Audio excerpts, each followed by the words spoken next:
folks, it's Ron from IDEAL. In this video, we're going to look at the TightSight series of clamp meters, specifically the delta or relative function.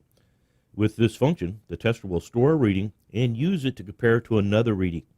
This function is available for AC amperage, AC and DC voltage, resistance, and capacitance.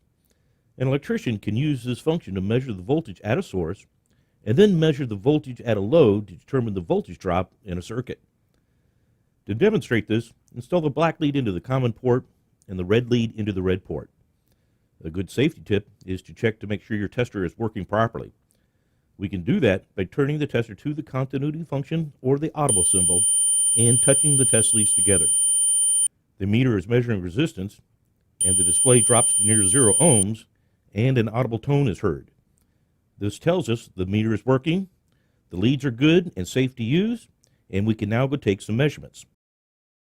Next, rotate the selector knob to resistance, and using the tester training board, I can show you how to use the relative function. Place the black lead on the common pad and the red lead on pad 4. The meter reads about 374 ohms, which is the resistance of a single resistor. Then move the red lead to pad number 3 to read the resistance of 4 resistors wired in series, and the meter reads about 700 ohms. To understand the difference, go back and move the red lead to pad 4 and press the relative button. The display drops to 0 and the tester has stored that reading as a reference value.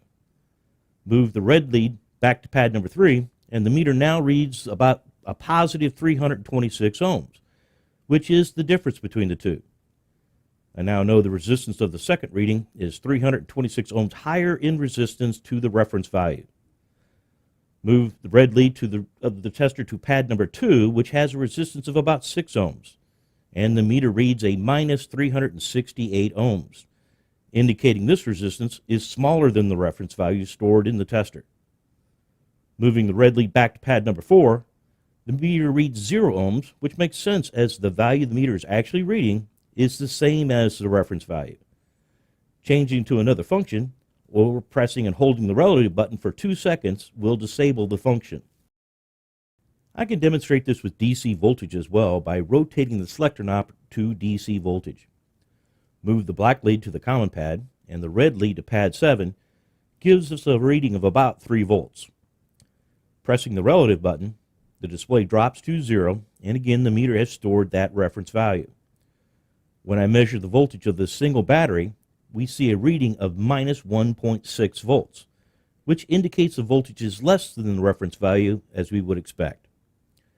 Using the delta or relative function of a TightSight meter, an electrician can quickly determine measurement variations that can be helpful in troubleshooting issues. Hey, thanks for watching, folks. I'm Ron with IDEAL, and I'll see you on the next one.